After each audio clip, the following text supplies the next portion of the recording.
और काउंसलर इससे पहले भी 1 लाख रुपया हम दे चुका है। अभी हमको और बोला है काम करने के लिए, उसका आदमी काउंसलर ने बोला है कि हमको अभी एक गाड़ी बालू, एक गाड़ी गिट्टी, एक गाड़ी 100 बोरा सीमेंट हमको चाहिए। वो कोई मस्जिद में जोतन करेगा, उसके लिए हमको देना पड़ेगा, तो हम लोग काम कर सकते हैं। लीगल तो ये तो पूरा लीगल है, मटेरियल में कोई भी लीगल बिल्डिंग नहीं, सब लीगल है। इसका मतलब सब बिल्डिंग तोड़ दो, सब सही बात। गरीब का सर से तो छत ले लिया गया, ऐसा वार्ड में रहने से क्या फायदा? ऐसा काउंसिलर रहेगा क्या फायदा जो बिल्डिंग टूट गया? कहने को तो बंगाल में 144 वार्ड है, लेकिन अक्सर सुर्खियों में सिर्फ 138 नंबर वार्ड की काउंसिलर फरीदा परवीन ही रहती हैं। मजे की बात ये कि उनके चर्चे अपने वार्ड में किए गए विकास कामकाज के लिए नहीं, बल्कि अनैतिक कामकाज के लिए होते हैं। यूं तो कोलकाता के कई वार्ड में काउंसिलर पर इलीगल प्रमोटिंग को बढ़ावा देने के इल्जाम लगते रहते हैं, लेकिन फरीदा परवीन पर तो पूरे 138 नंबर वार्ड को इलीगल कंस्ट्रक्शन का सेंटर बना देने का इल्जाम है। इलीगल कंस्ट्रक्शन और फरीदा परवीन के बीच चोली दामन का रिश्ता बन गया है। काउंसलर से बात करो, आगे काउंसलर से बात करने क्या वजह है? काउंसलर इसके पहले 1 लाख में दे चुके हैं। अभी हमको अभी फिर काउंसिल में काम करने के लिए जाने के लिए हमको फिर बोला है कि हमको एक गाड़ी बालू, एक गाड़ी गिट्टी, 1 किलो सीमेंट चाहिए हमको। मस्जिद में जाके देगा, तो मस्जिद में लेके सब पैसा दिया जाएगा।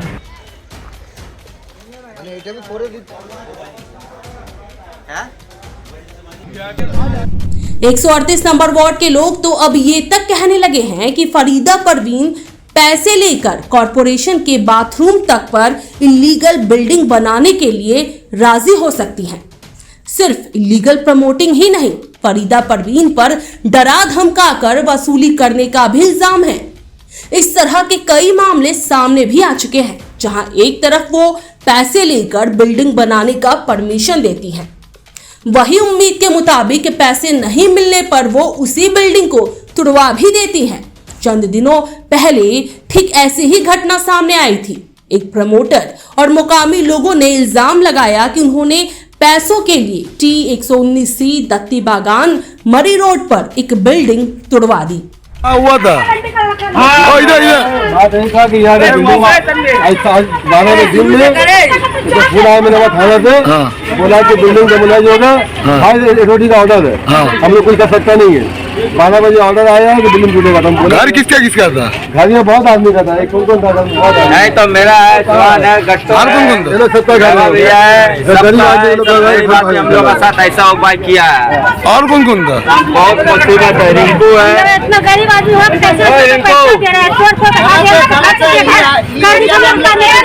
कौन करा है? सब कौन करा रहा? बार के लिए बार जब भी जहाँ जा रहा है बात करने के वो गरीब आदमी हमको सब बोल रहा है कि काउंसलर से आगे तुम बात करो। काउंसलर से बात करो, आगे काउंसलर से बात करने क्या वजह है? काउंसलर इसके पहले 1 लाख में दे चुके हैं।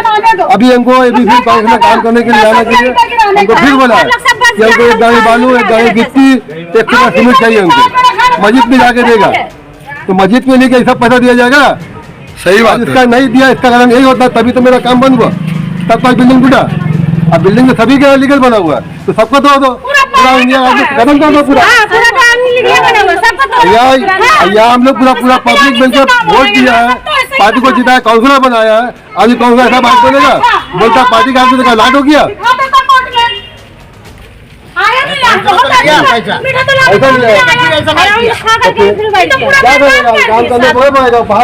जब पैसा लेता है काम का है क्या? सही बात है, पैसा लेके एक्शन कर करके नहीं कर सकते।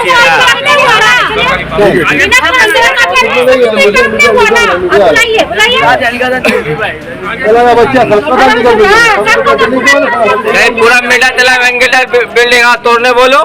सूत्रों के मुताबिक फरीदा परवीन की दौलत की भूख इतनी ज्यादा बढ़ चुकी है कि अब वो प्रमोटर से सिर्फ पैसे नहीं मांगती हैं, बल्कि जमीन और प्रॉपर्टी में हिस्सा भी मांगने लगी हैं। उन पर दूसरों की जमीन हथियाने का भी इल्जाम है।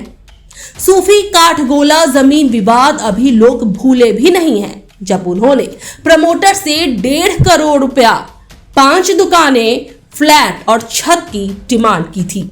जब प्रमोटर ने उनकी डिमांड मानने से इनकार कर दिया तो उन्होंने उस जमीन को तालाब बताकर प्रमोटर को उस जमीन से बेदखल करने की कोशिश की।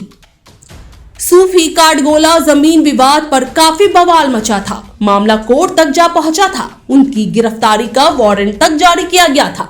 गिरफ्तारी से बचने के लिए उन्हें जमानत लेनी पड़ी। सिर्फ सूफी काटगोला जमीन विवाद ही नहीं, उन पर लोअर कोर्ट से लेकर हाई कोर्ट तक में कई मामले चल रहे हैं।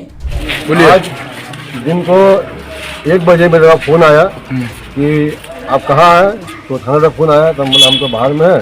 तो बोला आपका डेमोलिशन का ऑर्डर आया है बिल्डिंग तोड़ने के लिए, बिल्डिंग डिपार्टमेंट से आदमी आया है, तो आपका बिल्डिंग आज टूटेगा, आप कहाँ है? हमने देखिए हम तो यहाँ नहीं, हम बाहर में डेवलप में किया हुआ है, हमको आने 2 घंटा टाइम लगेगा, कोई नोटिस तो हमको मिला नहीं है। तो बोला है कि हाई अथॉरिटी का ऑर्डर आया है, उसी के हिसाब से बिल्डिंग आपका टूटता है। वार्ड नंबर 138 में रहने वाला का वार्ड है, उसी में रहने वाला हम लोग आदमी है, और ये बिल्डिंग उसी वार्ड के अंदर पड़ता है। बाकी हाई अथॉरिटी क्या काउंसिलर का नाम का है परवीन। और उसके बाद कहीं भी जाता है बात करने के लिए, कोई बात होता है, दिक्कत परेशानी हुआ है, एक ही बात बोलता है कि जाके तुम काउंसलर से पहले बात किया है, हमको बोलता है। और काउंसलर इससे पहले भी 1 लाख रुपया हम दे चुका है। अभी हमको आज बोला है काम करने के लिए, उसका आदमी काउंसलर ने बोला है कि हमको अभी एक गाड़ी बालू, 1 गाड़ी गिट्टी, 1 गाड़ी 100 का सीमेंट हमको चाहिए। वो कोई मस्जिद में जोशन करेगा, उसके लिए हमको देना पड़ेगा, तो हम लोग काम कर सकते हैं। लीगल तो ये तो पूरा लीगल है, मटिवरी में कोई भी लीगल बिल्डिंग नहीं, सब लीगल है। इसका मतलब सब बिल्डिंग तोड़ दो, तब इसका मतलब सही बात अभी होगा। ऐसा सब गरीब आदमी सबका घर लिया हुआ है, ये लोग सब कहाँ जाएगा? हम लोग जो इतना मुसीबत से लोन कमेटी उठा के पैसा दिया, गरीब का असर से तो छत ले लिया किया। ऐसा वार्ड में रहने से क्या फायदा? ऐसा काउंसिलर रह के क्या फायदा जो बिल्डिंग टूट गया? वार्ड में खा के पैसा दे रहा लोग, मुसीबत से गरीब आदमी उठा के दिया है, भाड़ा से आदमी परेशान है कि अभी का गरीब का असर से तो छत ले लिया गया। मटिया ब्रूज के 134 नंबर वार्ड में बिल्डिंग गिरने की भयानक घटना होने के बाद तृणमूल कांग्रेस और मेयर फिरहाद हकीम ने इलीगल कंस्ट्रक्शन के खिलाफ सख्त कदम उठाने का ऐलान किया था। टीएमसी के तमाम बड़े नेताओं और मेयर फिरहाद हकीम ने इलीगल कंस्ट्रक्शन के खिलाफ बड़े बड़े बयान दिए थे। इसके बावजूद 138 नंबर वार्ड में इलीगल कंस्ट्रक्शन बंद नहीं हुआ।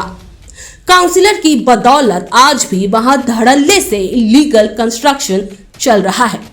गंभीर बात यह है कि फरीदा परवीन जब से काउंसिलर बनी है तब से बहुत सारे विवादों में उनका नाम सामने आया है।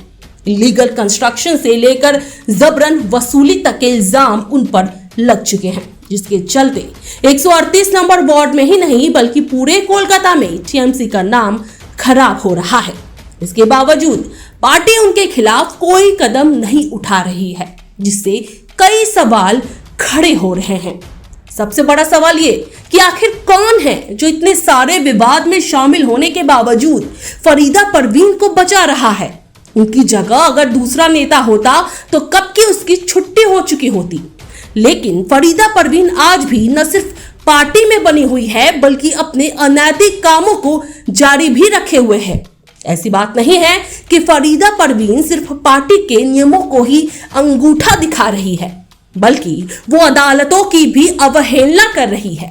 वो अदालतों के आदेशों की अनदेखी कर अनैतिक काम जारी रखे हुए है। पश्चिम बंगाल के लोग ममता बनर्जी और उनकी पार्टी टीएमसी को बहुत ज्यादा प्यार करते हैं, लेकिन फरीदा परवीन और उन जैसे दूसरे टीएमसी नेताओं के गैर कानूनी कामकाज से मुख्यमंत्री ममता बनर्जी और उनकी पार्टी की छवि को नुकसान पहुंच रहा है, जिसका खामियाजा पार्टी को आने वाले चुनावों में भुगतना पड़ सकता है। फरीदा परवीन के अत्याचार और उनके गैर कानूनी कामकाज से तंग आ चुके 138 नंबर वार्ड के लोग मुख्यमंत्री ममता बनर्जी से ये अपील करते हैं कि वो इस मुद्दे को देखें और इसमें हस्तक्षेप कर आम लोगों को इंसाफ दिलाएं और अपनी पार्टी की छवि की हिफाजत करें। आप इस बारे में क्या राय रखते हैं, हमें कमेंट कर जरूर बताएं। Bureau report, super news 24।